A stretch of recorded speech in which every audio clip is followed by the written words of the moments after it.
Let me do a little introduction, if you don't mind. So,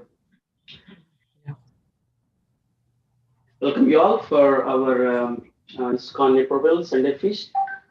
Today we have a very special guest. Um,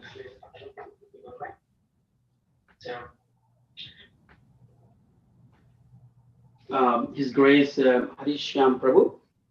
He is continuing his topic from last session. It's how to be a shark, part 2.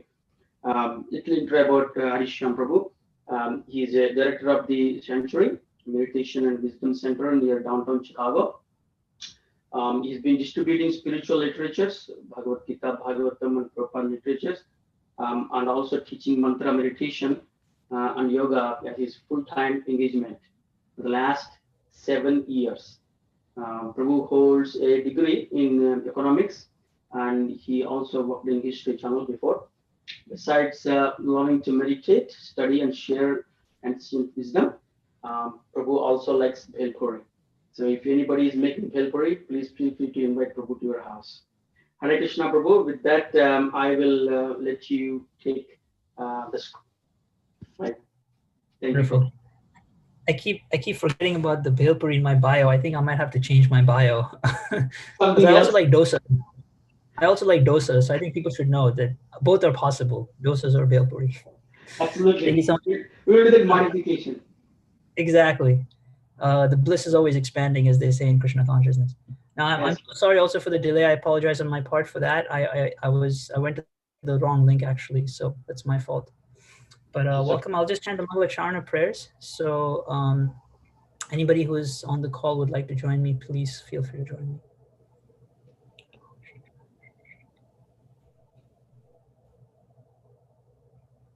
Om Gyanantimirandasya Gyananjana Shalakaya Chakshurunmilitam Yena Tasmai Shri Gurave Namaha Shri Chaitanya Manobhishtam Stapitam Yena Bhutale Swayam Rupa Kadamayam Dudati Swapadantikam Namo Mahavadanyaya Krishna Prema Pradayate Krishnaya Krishna Chaitanya Namne Gauratvishe Namaha He Krishna Karuna Sindhu Dinabandhu Jagatpate Gopesha Gopika Kanta Radha Kanta Namostute Tapta Kanchana Gaurangi Radhe Vrindavaneshwari Rishabhanu Sute Devi Pranamami Hari Priye Manchakalpatarubhyascha kripa sindhubhya eva cha patitanam pavanebhyo vaishnavebhyo namo namaha Jaya Shri Krishna Chaitanya Prabhu Nityananda Shri Advaita Gadadhara Shivasadi Gaura Bhakta Vrinda Hare Krishna Krishna Krishna Hare Hare Hare Ram, Ram Ram, Hare Hare.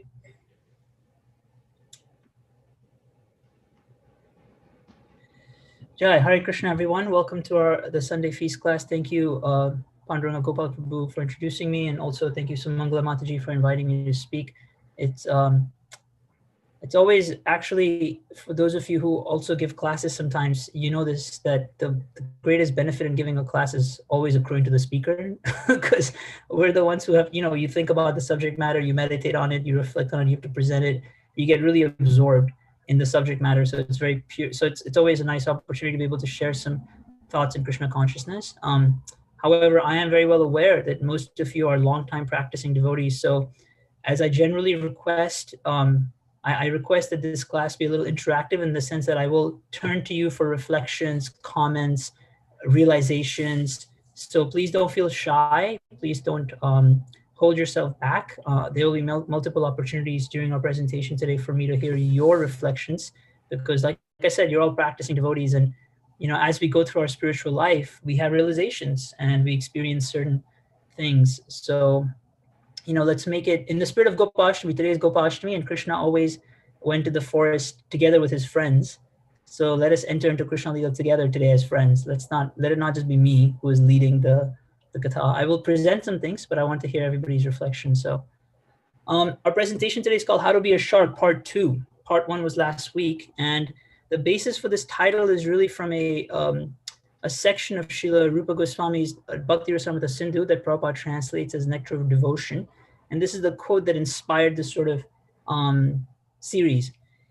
Prabhupada writes, actually, does somebody online want to read the quote? Maybe someone who can see my screen can read the quote. It's nice to hear other people's voice as well. Anybody wants to read the quote that's on the screen? Okay, Prabhu, I'll read. Hare Krishna. Let us offer our respectful obeisances to all the great devotees and acharyas, holy teachers, who are compared to sharks in the great ocean of nectar, and who do not care for the various rivers of liberation. The sharks who dwell in the ocean do not care for the rivers that are gliding down into it. The devotees eternally live in the ocean of devotional service, and they do not care for the rivers. In other words, those who are pure devotees always remain in the ocean of transcendental loving service to the Lord and have no business with the other processes, which are compared to the rivers that only gradually come to the ocean. So this quotation here is presenting a very, thank you Mataji for reading very nicely and slowly. I read fast, so I'm glad you read, because I would have been like, let us offer respect. I read super fast, so I'm glad you read. This quotation is presenting a very beautiful image that the great devotees are compared to sharks that live at the bottom of the ocean. And the sharks are completely unconcerned about the rivers that are flowing into the ocean. The rivers are considered to be the different processes of impersonal yoga, of merging into the absolute. And the sharks who are swimming at the bottom are completely unconcerned. They have nothing to do with the rivers. They're relishing life at the bottom of the ocean. Another interpretation of this, you could say, idea from Srila Jiva Goswami is that the great devotees are like sharks because the fisherman, who is considered to be time, when the fisherman releases his net to catch the fish, he catches the fish that are swimming at the surface of the ocean, those who are captured by the forces of time and karma. But the great devotees are relishing the beauty of pure devotion. So they're at the bottom of the ocean where time, the fisherman, cannot catch them, right?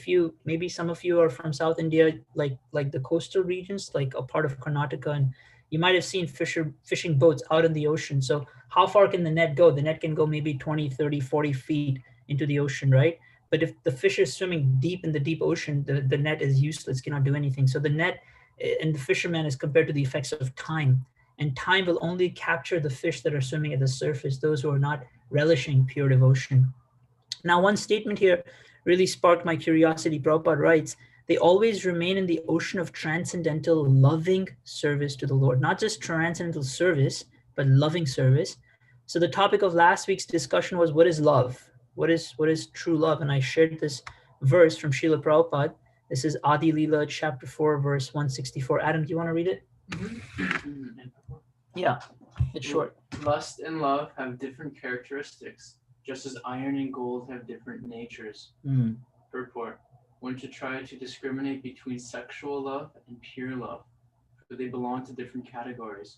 The gulf of difference between them. They are as different from one another as iron is from gold. Thank you, Adam. So what Prabhupada's saying here is that lust and love have different characteristics. Lust is not the same as true love, just like iron and gold have different natures. And he's telling us, actually Mahaprabhu is saying this, and Prabhupada's telling us, one should try to discriminate between what is sexual love and what is pure love. So we had a discussion last week about how love is that thing that everybody's so interested in the material world, right? Like those of us who grew up in India, maybe some of you were not devotees your whole life. I wasn't into Krishna consciousness my whole life. So I watched a lot of movies. And what is every single Indian movie about? Like every single one. Boy likes girl. Girl's father does not like the boy. So the boy has to break something or win something in order to get the girl. I mean, this is like the basic storyline, right? He wins a contest. He becomes rich. He kills somebody. The boy always, or the girl likes the boy, and the girl is poor and the boy is rich. Anyways, it's the same thing over and over again. It's the same thing. But that love obviously is not the love that the Shastras are talking about. So Prabhupada was saying one has to discriminate between sexual love and pure love. So we had a whole discussion on what is pure love. And to understand pure love, we talked about how there are certain personalities, certain ideas that can help us understand what is pure love. And we talked about Govardhan, because Govardhan is a representation of what pure love is all about. So today we want to talk about another aspect of you could say, the spiritual reality. But before we talk about it, I wanted to share one thing that stands between us and an understanding of what is true love, right? So there's us and there's true love. There's something that gets in the way of our ability to understand, appreciate, and practice true love, right? Let's take a few reflections here. What do you think is in the way? What is holding us back from understanding what is true love? Anybody? You have something? You have something? Anybody online would like to share a reflection or an idea? What is getting in the way of our ability to understand true love, real love?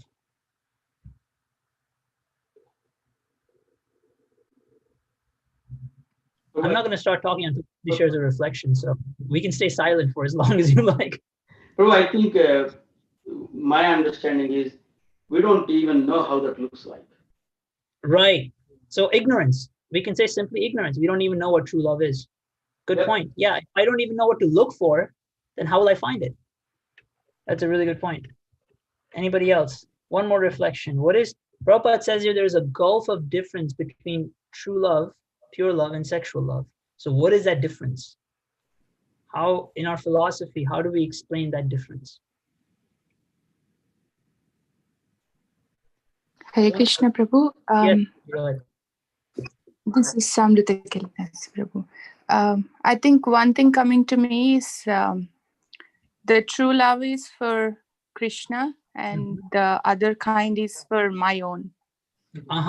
So when you say, okay, so let's see if I can, so true love is for Krishna and the other kind of love is for ourselves. So in other words, what is standing in the way is perhaps us or our ego. Can we say that? Can we say our ego is standing in the way of understanding true love? Yeah, sure, Prabhu. I think it may not be necessarily for Krishna. I think even for other person, is our motive some kind of, enjoyment for myself, for exploiting the other person, or selflessly I'm looking for their satisfaction or their happiness. Right. Good point. Yeah, we can do a lot of things that, I was talking to one devotee today and they were asking me a question about, you see all these people on, like in the world, they take pictures of themselves, they post it on social media. What is the joy in that? What is the pleasure in doing that? And I quoted one verse from Manashiksha by Srila Raghunath Goswami, who explains that until and unless there is the desire for prestige in our hearts, then how can pure love appear in our heart? So this desire for prestige, to become famous, to become known. So then we do a lot of things in this world. It looks like we're doing it selflessly, right? We might open a charity, like Prabhupada was saying, we might open a charity hospital, or we might give money to the poor, but we want everybody to know I gave the money, right? Shyam Das Center for Cancer Research. You know what I'm saying? I want the whole world to know that I am the generous person who gave this money for this cancer research center. It's very difficult to do something nice for someone. Like, I think all of us have this experience, right? Like, you do something nice for someone, we don't want anything back in return. We just want them to know, just know that I did it for you. Just that feeling, it's very hard to be completely selfless. And according to our philosophy of Krishna consciousness, the reason that is, this little problem we have is, I like to call the Anata problem. This is a phrase that I got from Jai Jagannath, one of my mentors, and he calls it the Anata problem. So I like this phrase. We have this Anata problem. What does that mean? So this is a verse from Srimana Shiksha, text 5. Panduranga Gopal Prabhu, would you like to read this first verse, please? Sure, Prabhu. The highwayman of lust and his friends have bound me around the neck with the painful, horrible, powerful ropes of many wicked deeds. O mind, please scream out to the devotee of Krishna, the killer of Baka. I am being killed. Then he'll save me. Sorry, I cut you off. I apologize. Yeah. Then he will save me. Yeah, it's an instruction to the mind that when you're being attacked by these anarthas, these qualities like lust, anger, and greed, then scream out and ask Krishna for help. What is this verse illustrating? This verse is illustrating that just like you're going on the highway, like you go on a road trip, right? Let's say previously, before COVID, we could go to Gita Nagari or maybe some of you went to like visit, I don't know, Alachua or Seattle for Srila Prabhupada Maharaj's Japa retreat. So you're going on a road trip, everything is peaceful, everything is fine. Boom, out of nowhere, these people show up, they stop your car, they say, get out, we want your money. Now, this doesn't happen so much in America. I grew up in West Africa, I grew up in Nigeria. And in Nigeria, this was very common. Like often on the highways, people would stop the cars, and especially if they saw non-Africans in the car, they would stop the car, take their money, sometimes even kill them. In the same way, as we go through the journey of our life, out of nowhere, we get these dark thoughts, we get these negative thoughts, we get like desires and feelings that are not very conducive for our spiritual life, completely out of nowhere, right? And this is called the Anata problem. We are carrying within our hearts these unwanted feelings and desires that go with us wherever we go. So many times people feel, I'll go on vacation, right? Like let's say someone has trouble in their family, they're not enjoying family life or with their kids and wife. So then let's go to Hawaii, let's have fun. And I heard one person once say, he said, I don't go on holidays with my family anymore because what's the use of paying thousands of dollars to just have a fight somewhere else? You get it? He's like, I don't go on a holiday anymore because why spend thousands of dollars just so we can fight in some exotic part of the world? Like anyways, we're going to fight, you know? So in this way, our anarthas go with us wherever we go. We don't realize that. So even though we go to Vrindavan, the effect of the Dham is very powerful, but still some of our humanness is going with us, even to that holy place, you know? Does somebody want to read the next verse from the Madhya Lila of Chaitanya Charitamrita, another example of the Anartha problem that I'm trying to illustrate? Does somebody want to read this second verse? Any volunteers on the call? This living entity covered by the influence of the nescience exists in different forms in the material condition. O king, he is thus proportionately freed from the influence of the material energy to greater or lesser degrees. Thank you so much, Mataji. What is your name? Anita Prabhuji. Hare Krishna. Thank you so much. Hare so the Krishna. first statement, this is Sanatana Goswami speaking to Sri Chaitanya Mahaprabhu, and Mahaprabhu is explaining to him the whole, you could say, understanding of reality according to our philosophy. So he says this living entity, the soul, is covered by the influence of nescience. So like Panduranga Gopal Prabhu said so nicely, he said, I don't even know what true love is. This is an example of nescience. I also don't know, by the way. We are covered by the influence of ignorance. The living entity, the soul, is covered by the influence of nescience or ignorance. And therefore we exist in different forms in the material conditions. So for example, trees are covered with so much ignorance that they're completely immobile. A human being is covered with a little bit less ignorance because a human being has the potential to ask, who am I? What is the goal of my life? And of those human beings, there's different levels and categories of human beings, right? The most sinful, the most, you could say, those living beings that are completely covered, they have no idea who they are, what is spirituality, what is the goal of life. And then you have some human beings who are a little bit less covered. So they can ask questions like, who am I? What am I doing with my life? Things like that. So every living being in this world, as you can see, is covered by different degrees of ignorance. And as a result of those different degrees of covering, then they are proportionately freed from the influence of the material energy. So those who are devotees, very advanced devotees, you know, they have almost no covering of ignorance. So therefore they're freed from the control of the material energy. What does that mean? See, we in this world are completely under the shackles of the material energy because we don't get to decide some of the biggest things in our life. We don't get to decide when we'll die, when we're born, what I look like when I grow up. Like I remember when I was 24 years old, this is a funny story. When I was 24 years old, I started to go bald, you know? And I don't know if any of you like know what it's like to be a young man not in Krishna consciousness and start to lose your hair. It's like a massive crisis, you know? You want to look good, you want to attract, you know, people, and you're going bald and you're 24 years old. It's like, what the hell is happening? I couldn't change anything. I couldn't control it, right? So in the same way, in the material world, the living entity is simply forced by karma to take birth in a certain household, with certain parents, in a certain country, with a certain body, a certain mind. This is called being, you could say, into the grips of the material energy. But the pure devotees, they don't take birth like we take birth. You know what I'm saying? They're sent by Krishna. Prabhupada took birth in a house where his father was a pure devotee, right?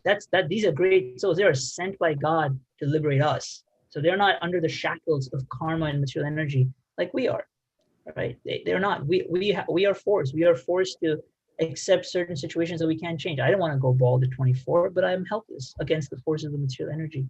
So anyways, the point that this verse is trying to make is that according to the covering of nescience, the living entities freed to greater or lesser degrees from the material energy. And so naturally, the less we are free from material energy, the more we experience the problem of anarthas in our life. That as we go through life, we experience the negative influences of false ego, greed, anger, lust. Even as practicing devotees, we will experience anarthas to greater or lesser degrees, right? Not every devotee struggles with the same anarthas in the same way. Okay, for some devotees, giving up one of the regulated principles, like say, for example, no intoxication. I've seen this myself. Some devotees really struggle with that. For some devotees, it's not a problem at all. For them, something else is a problem. So it's also very interesting how, as we go through our anartha nivritti, we might find that there's areas where we don't struggle at all, but then there's areas where we struggle like anything, and somebody else doesn't struggle in those areas.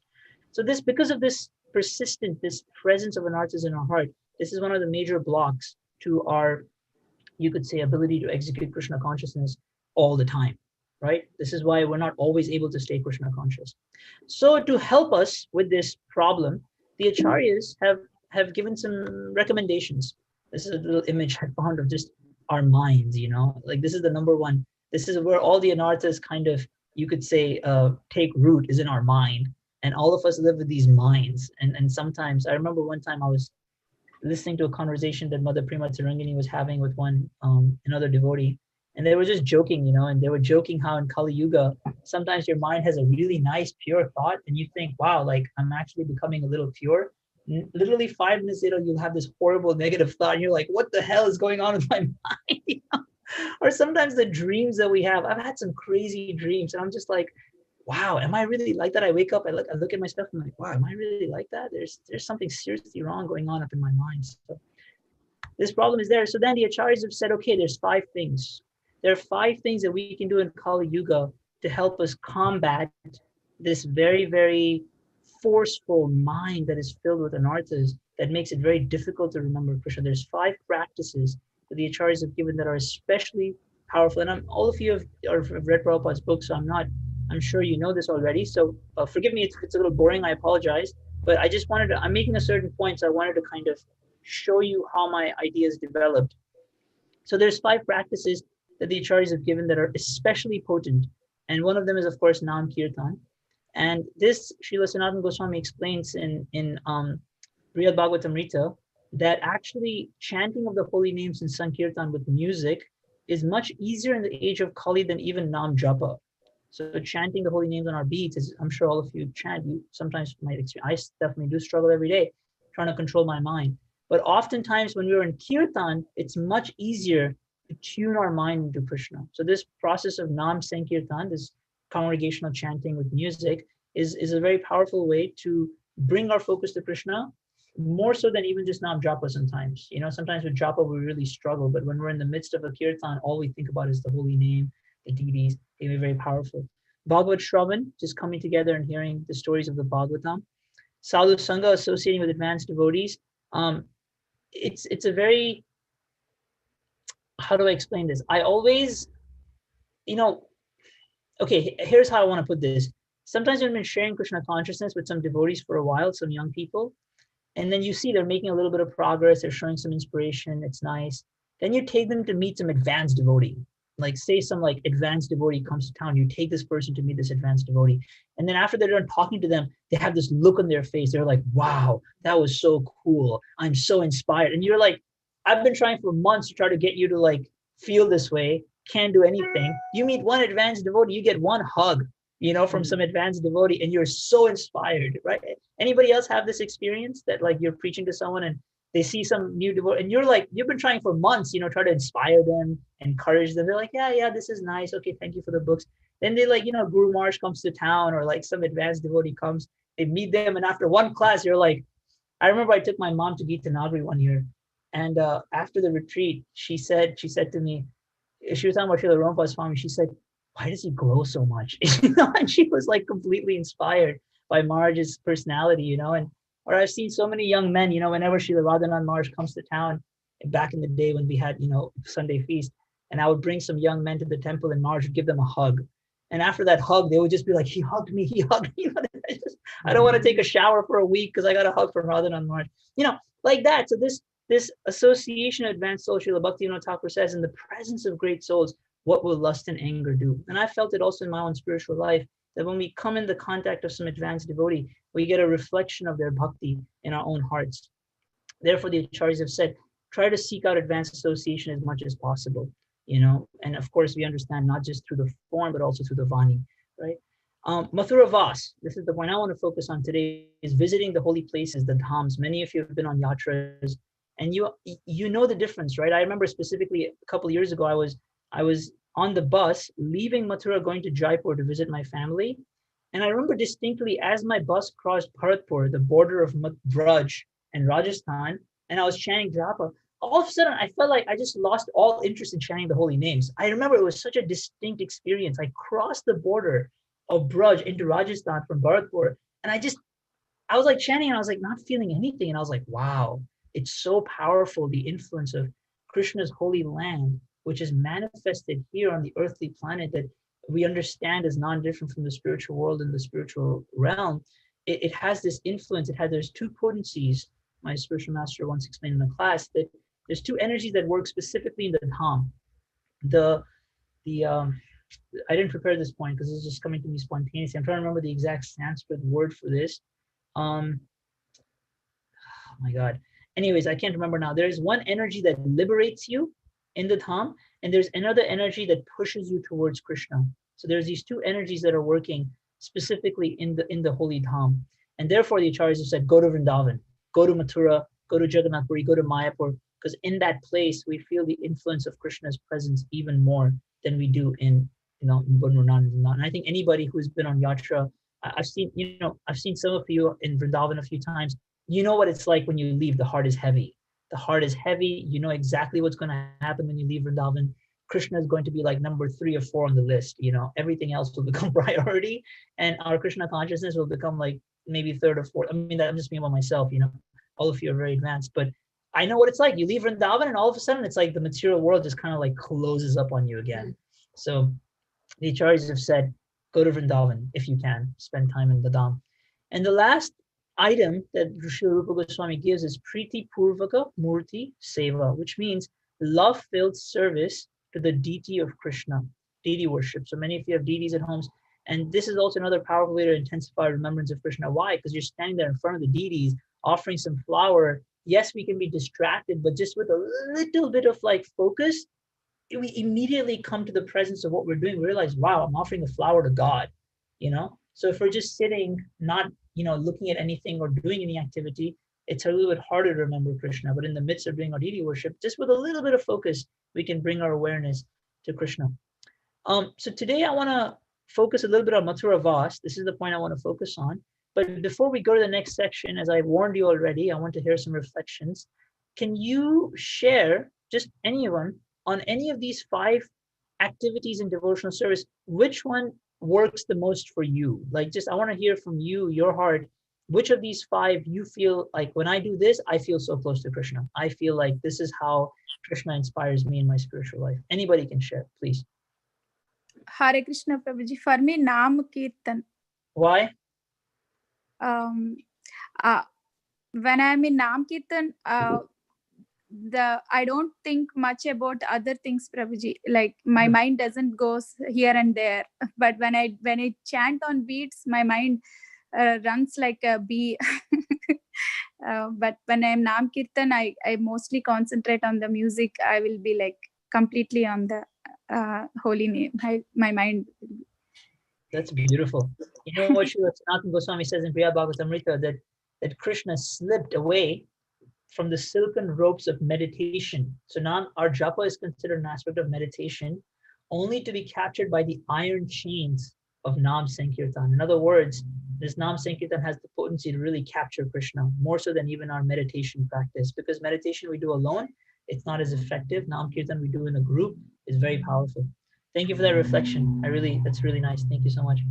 Anybody else would like to share a reflection on which anga, which activity of devotional service inspires you a lot and works for you? Hare Krishna, Prabhuji. I'm Sundari Leela Devidasi, and I feel like Sadhu Sangha is the most important for our spiritual journey in Krishna consciousness, because I am into Krishna consciousness because of exalted devotees and pure devotees association. Can you share one story from your life, some experience you had in Sadhu Sangha that you felt like this was powerful? You felt like something really shifted for you after that experience? Sure, Prabhuji. When I started my Krishna consciousness, I was doing like all kinds of demigod worship. But when I came in contact with pure devotee Rohini Priya Prabhu, he told me like 7.22 verse, and he motivated us to join Krishna consciousness, and we are now like doing Krishna consciousness because of a pure devotees association. Wonderful. Yeah, thank you so much. Yeah, it's always see you in with with Indians, we always have to tell them like stop worshiping so many demigods. With American devotees, we always have to tell them stop worshiping so many musical figures and concerts and drugs. It's just so funny. Everybody has their misconceptions. So but then you're always like, no, you don't have to worship every demigod, you know. And then with the American devotees, you'd be like, listen, you don't have to go to every concert and try all these drugs just to become spiritual. Yeah, there's other ways to be spiritual. Okay, one more reflection, one more, and then we'll move on. Hare Krishna Prabhuji, this is Bhakti Priya Vidasi. Go ahead. I like Bhagavata Shravan. Why? When we hear Bhagavatam, you know, my mind doesn't go anywhere else. Like it helps me to absorb the topics and helps me to think about. Even after the class, we will try to contemplate and we will try to realize certain things, and it goes all the way to all through the day. It stays with me, kind of. Thank you so much. That is a very, very nice point, that it stays with you throughout the day. One of the reasons why I wanted to do this little exercise, everyone, about like sharing what is important for you, what is inspiring for you, is please remember this, because whenever you experience some dry spell in your spiritual life and you feel like, why am I not feeling the sweetness of Krishna consciousness? Why am I not feeling the happiness, the joy of Krishna consciousness? Just remind yourself that, you know what? Krishna comes to me in a particular way. He comes to me through Sadhu Sangha. He comes to me through Nam Kirtan. So you know what the problem is? I'm not doing Nam Kirtan. So let me see, where is Mukunda doing Kirtan? Hey, Mukunda, are you doing Kirtan next Friday? Can I come and join you? Whatever it takes, right? We should all know. It's like when you, we should always know in what way will Krishna, we should always have some clarity on how Krishna wants us to take shelter of him. That's my point. Because we will all experience low points in our spiritual life. And at that point, it's good to know what inspires you in Krishna consciousness so you can actively seek it out, right? And when that dry phase is there, when you're not feeling like chanting your rounds, you're not feeling that joy and bhakti, wanting to associate with devotees, go back to this and say, you know what really touches my heart? For me also, by the way, it's Bhagavad Shravan. For me, it's hearing. I love hearing lectures. And so whenever I go through a dry phase in my Krishna consciousness, I just listen to my Guru Maharaj, you know. Sometimes I listen to his lectures before I even start chanting my japa for the day, because that's what inspires me, you know, in life. So that's a very nice kind of, just hold on to that idea that, okay, you know what inspires me is Sadhu Sangha. Let me see if I can somehow even virtually associate with advanced devotees, because I know that'll revive my Krishna consciousness. So okay, we'll move on then. So our focus today will be a little bit Mathura Vas, which means to in understanding the glories of the holy dhams of Krishna. And we understand that there is 3 dhams, particularly in Krishna consciousness, that Srila Prabhupada told us to take shelter of. The first is Jagannath Puri. And in Jagannath Puri, it is described that the Mahaprasad of Lord Jagannath is enough to give liberation. The dham of Jagannath Puri is known for its Mahaprasad. Okay. The dham of Navadvip. Who here has been to Mayapur, by the way? Who here has been to Navadvip? Anybody? Some of you have been to Navadvip. So those of you who are a little bit newer in Krishna consciousness, you haven't yet been to Mayapur or Navadvip, I highly, highly encourage you, please grab hold of some devotee and say, hey, whenever you're going to Navadvip next, Mayapur, please take me with you. In Navadvip or Mayapur, they say by chanting the holy names, one attains liberation. So that dham, particularly, it's very easy to chant a lot and do Nam Kirtan in Navadvip. Just like in Jagannath Puri, the Mahaprasad has some special quality. I felt it myself. There's something really special about the Mahaprasad. In fact, in Jagannath Puri, if all you do is sleep and take Mahaprasad, no problem. You made tons of spiritual advancement.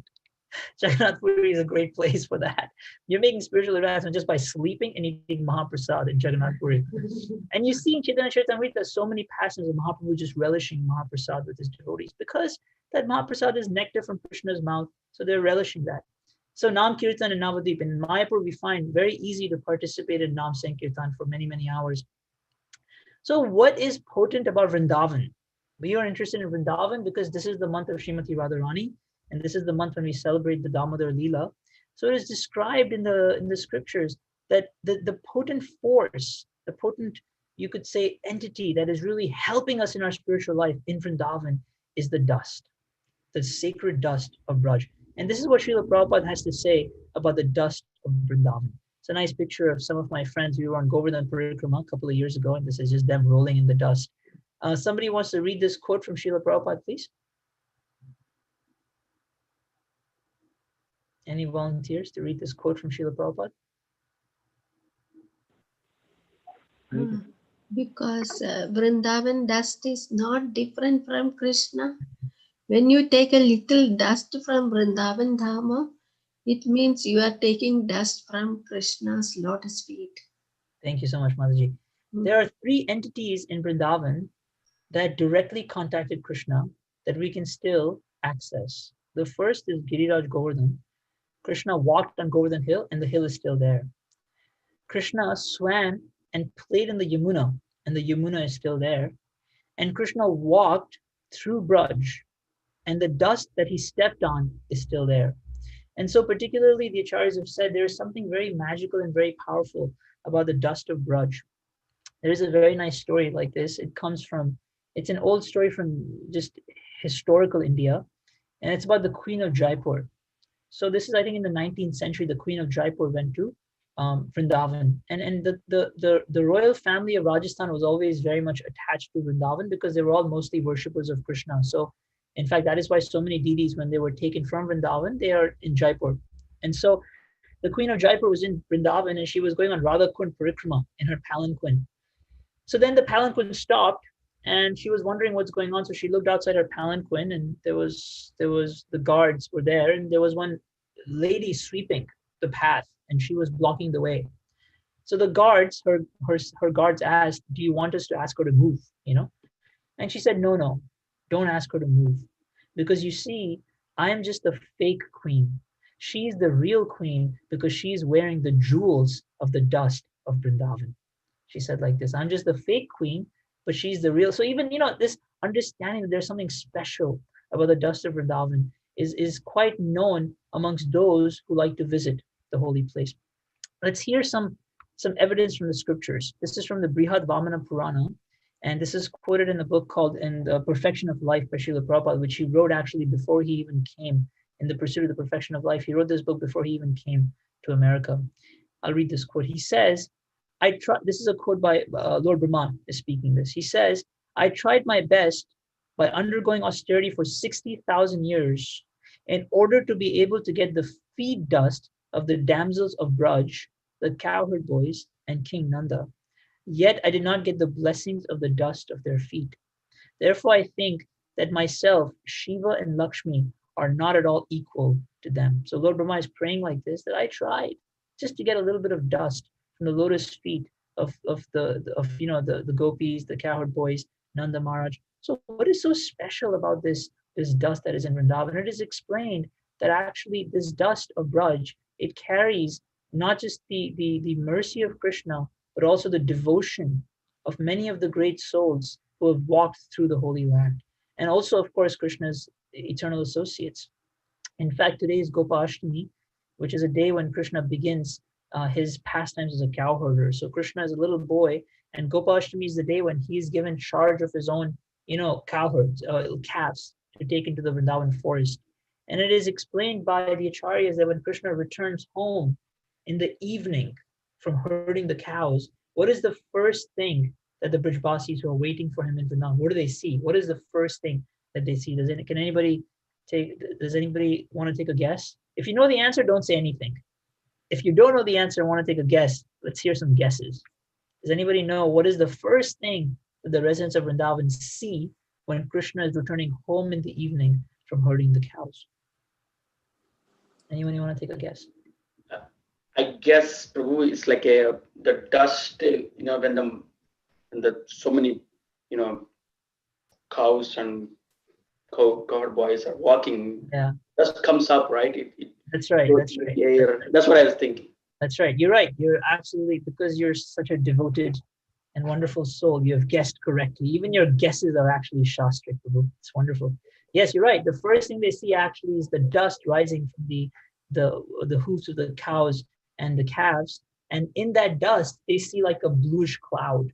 And this is the effulgence emanating from Krishna's body. And they hear the flutes, they hear the horns and the bugles of the cowherd boys. It's a very festive occasion. And when they see that dust, they know that Krishna is coming now. He's not too far. And they start to get really excited. They prepare the little ghee lamp so they can worship him. And all the gopis are waiting. So like this, the dust.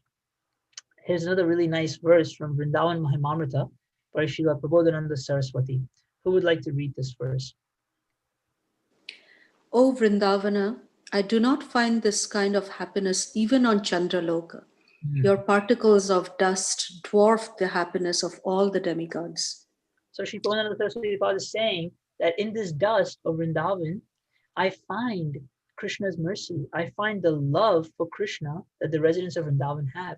And that happiness that this dust can give me is greater than even the happiness of living on the moon planet or the higher planetary systems. In fact, I was looking for one particular verse. I couldn't find it. If anybody knows where this verse is, please send it to me. The verse says that actually every grain of dust in Vrindavan is more opulent than all the jewels of Vaikuntha. Of course, if somebody's from the Sri Sampradaya, we don't want to tell them this. They might get a little bit upset. But this is there in the Shastras. I was looking for this verse. I couldn't find it actually, but it's mentioned by the Acharyas. This is how we worship Vrindavan Dham.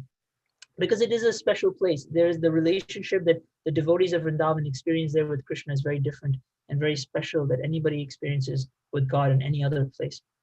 Here's another nice quote from Srila Prabhupada from Krishna book, chapter 38. Rahel, you want to read it? All right, come on over. Out of extreme jubilation upon seeing the dust touched by the lotus feet of Krishna, Akrura fell flat on his face and began to roll on the ground. Akrura's journey to Vrindavan is exemplary. One who intends to visit Vrindavan should follow the ideal footsteps of Akrura and always think of the pastimes and activities of the Lord. As soon as one reaches the boundary of Vrindavan, he should immediately smear the dust of Vrindavan over his body without thinking of his material position and prestige. Yeah, I was discussing this point about the dust of Vrindavan with one senior devotee. I was recently associating with one senior devotee, and I said, I have to give a class on the dust of Vrindavan. Can you share some reflections on this point? And he made a really nice point. He said, this, and he quoted this particular passage. He said, Prabhupada says here that when you enter Vrindavan, you should smear your body with the dust of Vrindavan. And what is that also referring to? Not only is that referring, so on one level, it's referring to Akrura's desire to basically bathe himself with the footprints of Krishna, his Lord, right? And there's a remembrance of Krishna that is so intense that he wants to cover his whole body with that remembrance of Krishna. At the same time, it takes a lot of humility, right? I remember the first time I went to Vrindavan. I don't know if anybody else felt this way, but the first time I went, and I'd heard this, that actually when you go to Vrindavan, you should roll in the dust of Vrindavan, So I got out of the taxi. I was like, all right. I looked at the left, looked to the right. I was dressed in my nice clothes. I was just coming from America. And I knew that I have to lay flat now. And I looked on the road and I saw there was some cow dung a little bit further. Getting all kinds of doubts in my mind. I'm like, and in India, when they chew tobacco, they spit on the road, So you saw a little bit distant, you saw a little glob of saliva. And you're like, I don't know about that. But then I realized, what? This is where faith is so important. Prabhupada's saying, when you go to Vrindavan, it's a holy place. That dust has the power to give us love for Krishna. So it takes a little bit of humility, it takes a little bit of faith to just accept that and just lay flat, And even if my dhoti gets dirty and my clothes get dirty, and then not that we get up and then we brush that dust off, we walk around with it, and that dust becomes like our ornament. And Prabhupada's saying this is how one enters Vrindavan, following in the footsteps of Akrura, who came to take Krishna away from Vrindavan, but the whole time he was just thinking about Krishna, feeling so emotional. And then when he finally saw Krishna's footprints, he couldn't help himself. He jumped off his chariot we see here Akrura, that he's, the noble-minded soul Akrura that Prabhupada says. He sees these footprints and he just goes into ecstasy and he starts rolling in the dust of Braj. So then I thought maybe I will end now with a short pastime reading from Navabraja Mahima. We've heard so much about how we should aspire for the dust of Vrindavan. The dust of Vrindavan is so merciful, it's so powerful. All the, Prabhupada saying you should roll in the dust. So what about Krishna? What kind of dust is Krishna aspiring for? Just like we are meant to aspire for the dust of Braj, then what is Krishna also aspiring for some dust? And from where? What kind of dust is Krishna aspiring for? So I thought I would go ahead. Pure devotees. Yeah, that's one nice. Yeah, that's a very nice point. There's a story like that, right? Krishna has a headache, and he wants the dust of the lotus feet of his pure devotee to cure his headache. Yeah, it's a very nice pastime. There's another pastime actually I wanted to read. This is from one book by Srila Shivaram Maharaj called Navabraja Mahima, and it describes a very beautiful pastime that takes place in a place called Pushpavan, which means the forest of flowers. But before I read this pastime, first of all, would you like to hear a little pastime, some story? Is that okay? Yes, Prabhu, please. Yeah. Before we, should we take a minute or two? If anybody has a reflection, no questions. Anybody has a reflection?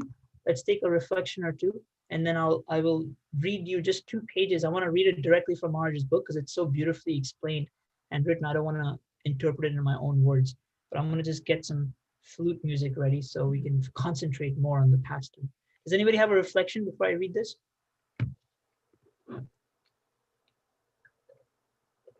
No? Okay, I think we're all eager to hear stories. No? Krishna's pastimes are always so wonderful. Can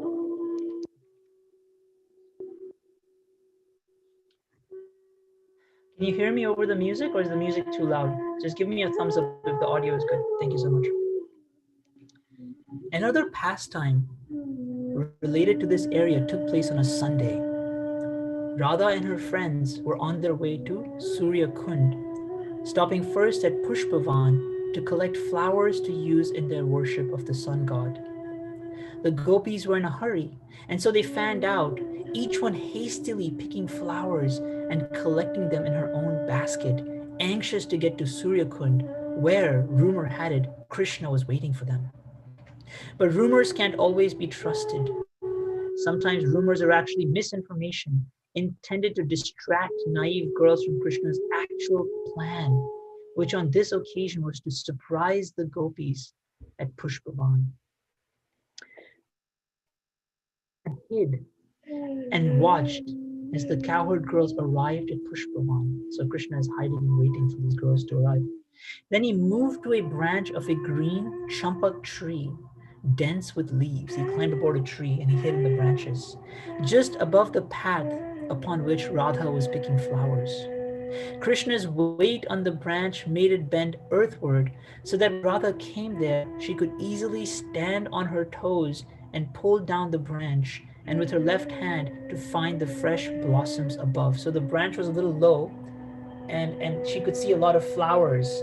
And so it was so low that Radha could easily hold the branch with her left hand and pluck some flowers. While Radha was holding onto the branch, Krishna moved swiftly onto the trunk of the tree, freeing the branch of his weight. So the branch was hanging low because Krishna was pressing down. So Radha grabbed the flowers in the branch and Krishna stepped back and easily lifting Radharani off her feet and into the air. So the branch went up in the air and Radharani was caught and she was hanging in the air. Radha reacted instinctively, dropping her basket and grabbing the rising branch with her right hand, which left her dangling in the air. Desperate, she called for help. Lalita, Vishaka, help me, help me. As Radhika continued to call for help, Krishna, unseen by her, climbed down from the tree, and long before any gopi could come to her rescue, innocently walked beneath Radha and asked. So Krishna is very clever. He climbs off the tree and he's staring at Radharani, holding onto the branch, like just hanging for her life. And Krishna says, "Oh dear lady, are you engaged in some strange austerity by which you hope to make me a prisoner in your home? Or is there another explanation for these impressive acrobatics?" Krishna is like, "What is some strange austerity you're performing here? What are you doing?" Radha was incensed by Krishna's nonchalance, but her shawl was stuck on a twig and unable to free herself. So someone could say, why didn't Radha just let go? but actually her shawl was stuck on a twig, so if she let go, her shawl would rip. She continued to dangle in mid-air, her feet conveniently hanging at the height of Krishna's chest. So she was roughly, her feet were somewhere around here. Krishna's over here, her feet were somewhere over here. And then this is the point I wanted to make. At this point, Krishna eagerly took the dust from Radha's lotus feet and asked, "May I help you down?" To which Radha replied, "Don't you touch me. I'm a chaste housewife and my friends will be here at any moment." But by some arrangement, no doubt, the covering influence of a certain someone's internal potency, Radha's friends could not hear her urgent cries for help, even though they were within earshot. So Radharani's friends, they couldn't hear what that she was calling for help. Krishna looked with fake innocence into Radha's fiery eyes as he again passed his right palm across the bottom of her lotus feet. He took the dust again of Radharani's lotus feet. And he says, "It seems that your friends are too far away to hear you. Dear Princess Radha, in such an emergency, surely there could be no harm in taking help from a well-wisher such as I, who enjoy a reputation for being as honorable as you are chaste." So Krishna is saying, it's okay, let me help you. I have a reputation also. You're known for being chaste. I am known for being an honorable person. However, Krishna said with a hint of resignation, if you are determined to hang around waiting for your friends, then I will attend to my cows nearby who obviously need me more than you. So Krishna is now threatening to leave. Radha saw Krishna turn and begin to walk away, and so she called after him, "Wait! Take me down." Krishna stopped and turned around, but stayed where he was. He replied, "I'm not used to lifting weights." And this is the picture here that is in the image. Krishna is negotiating with Radharani. "To lift you off that branch will be a great effort for me. Shouldn't you speak to me in a more humble and polite way if you think that I should strain myself to help you down?" Krishna is like, be nice, ask me nicely. Radha looked upon again at her shawl. Should she drop to the ground and let it tear? But that would leave her partially uncovered in front of Krishna. Her friends would surely make fun of that. So she didn't want to, she was worried about her clothing. She wanted to keep herself chaste. Looking down at Krishna, tears welling up in her eyes, Radha begged, "Dear Shyam, you have literally made me a dancing puppet. Please save me from this predicament before I am humiliated." His eyes locked on hers, a sly smile on his reddish lips. Krishna took a few steps towards Radha and said in a subtle voice, "I feel myself blessed to serve the royalty of Barsana by some menial task." Unknown to beautiful Radha, her friends witnessed this entire episode from their own hiding place. They saw how carefully Krishna unhooked Radha's cloth from that branch. And that is the end of this pastime of how Krishna helped Radharani be saved from the branch. But the reason I wanted to share this little pastime was just to show how all of us are hankering for the dust of Vrindavan, but Krishna is also hankering for some dust, but he wants the dust of his devotees' lotus feet because he wants to experience the love that they have for him. So this is my little presentation for today. If there were any shortcomings or corrections, please feel free to share anything you would like, any reflections or anything at all.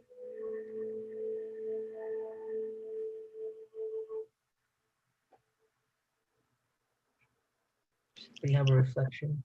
Hare Krishna, Prabhuji. Hare Krishna. This is Bhakti Priya Devidasi. Hare Krishna. Prabhuji, the pastime that you showed in the last was my favorite part of this today's class. Oh, wonderful, thank you. I've never heard this before, so it was very, very touching. In the beginning, you started the class with it's okay. You said when we are absorbed in the class, and then when we get to give a class again, then we are absorbed again in that, right? That and was really. I was saying that when you have an opportunity to speak about Krishna, then it's very beneficial and purifying because you have to really force yourself to think about what am I going to say. And in your mind, you're just thinking about very spiritual things, like I've been thinking about Vrindavan all day. I don't usually think about Vrindavan all day, but because it's on my mind, I had to give this class. So I was thinking, this is so nice, when you get a chance to talk about. The preparation is purifying, the class is purifying, and then after the class also, the realizations are purifying for us, right? Yeah. Thank you so much, Prabhuji, for the class today. Thank you, Mataji, for that reflection. Thank you so much. One more question. You were giving the Bhagavatam overviews, remember? Like one chapter at a time. You were doing those? I did only one time for the Chicago temple, the second canto overview, and those will be very helpful for us, Prabhuji, if you would like to do it like that. Sure. Yeah. Perhaps it's a lot of it definitely takes a lot of work to summarize a whole canto in a class. But yeah, maybe takes a lot of work. Maybe some other time. I know when you are ready. Yeah. Thank you, Prabhuji. It's very good to hear from you again. Thank you. Hare Krishna. Hare Krishna. Anybody else have a reflection? Anything from today's presentation that you think was maybe inspired some thought in you? It doesn't have to be from the class itself today, but you heard something and you thought, I heard this from my Guru Maharaj, or I heard this from Srila Prabhupada, I read this in Prabhupada's books. This reminds me of this point. I would love to hear if you have any reflections to add to what I've presented today.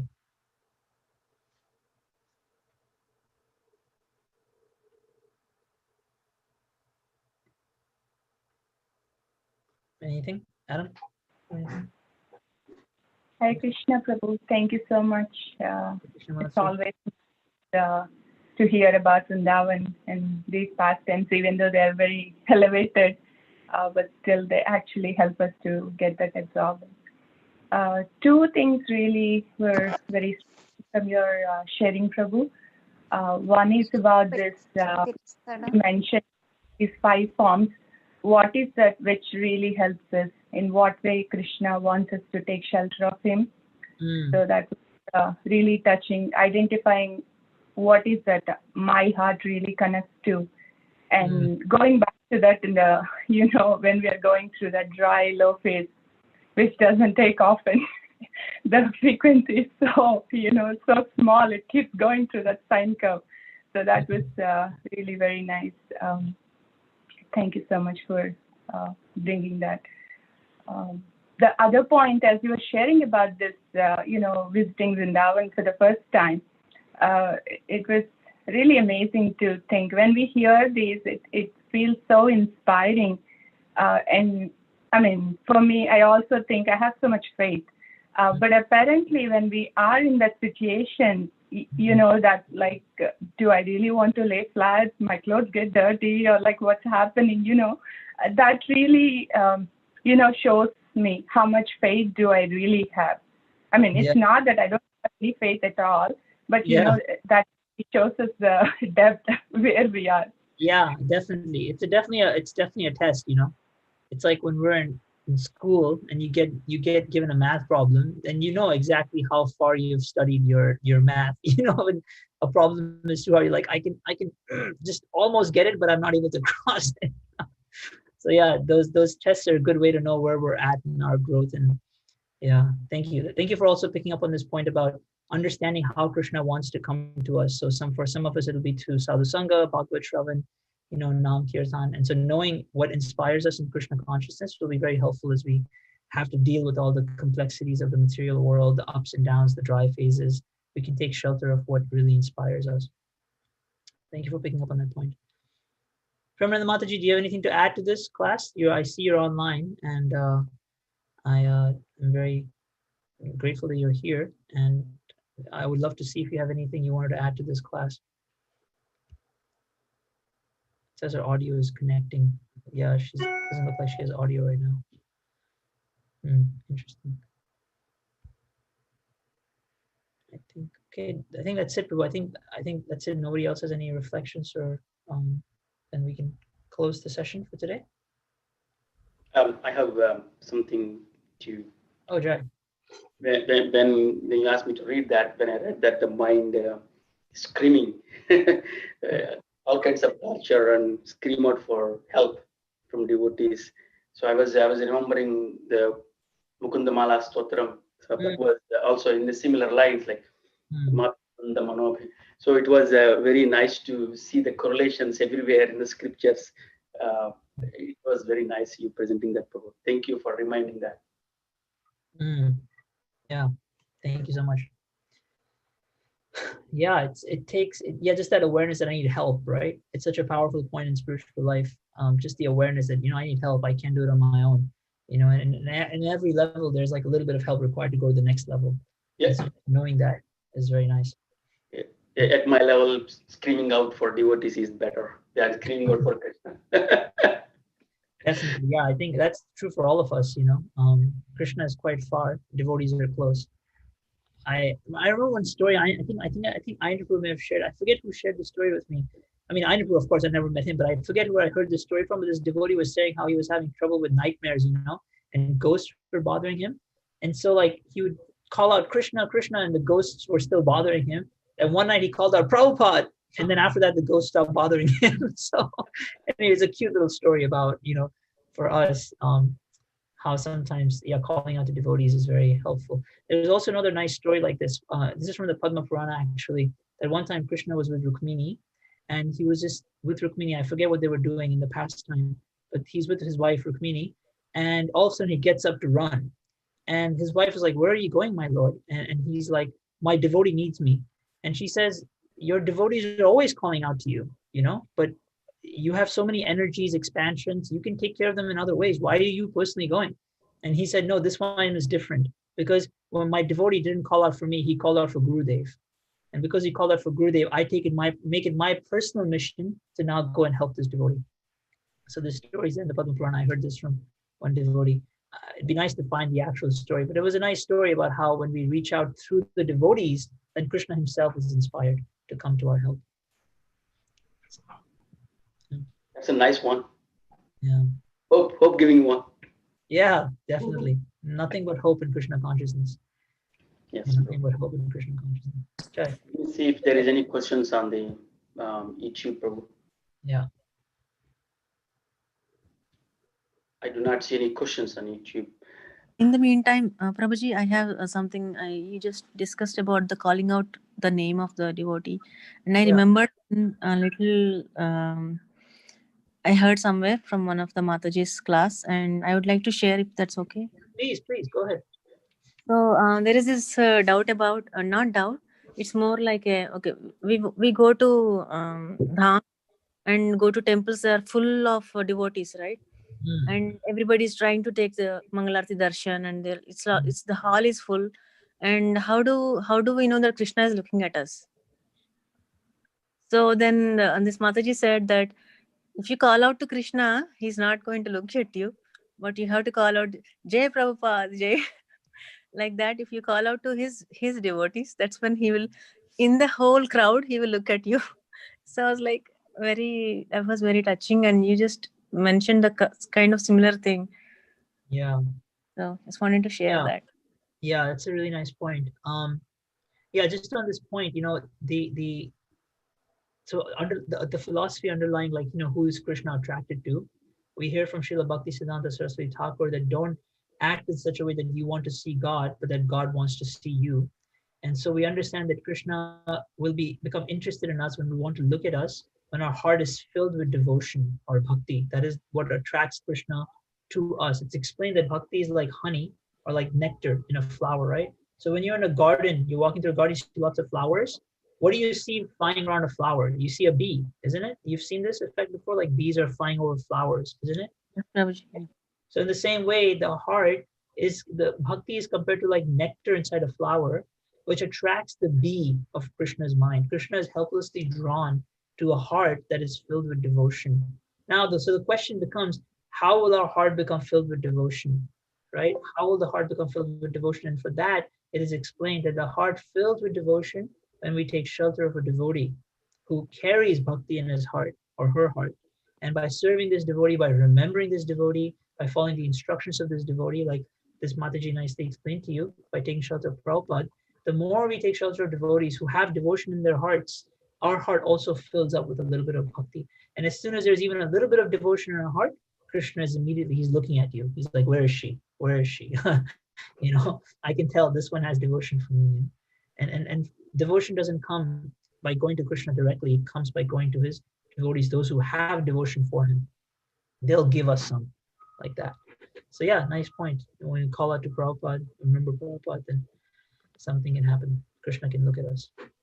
Thank you for sharing that reflection. So I think that's it. No, Prabhu, are there any other questions or comments or reflections on the YouTube? No, Prabhu, I do not see any reflections, but this is another amazing class from part 2. I really like it, Prabhu. Thank you so much for sharing your wisdom and your knowledge in scriptures as well as your devotion. It's coming out in your talk. Very nice to hear from you again. Really appreciate, Prabhu, for your time. I'm grateful. I got a chance to talk about Vrindavan. I'm blessed. I feel blessed. Thank you so much for giving me the opportunity. Thank you. Hare Krishna, everyone. Hare Krishna. Thank you, Prabhuji. Krishna. Vanchakalptarubhyascha kripasindubhya eva cha patitanam pavanebhyo vaishnavebhyo namo namaः.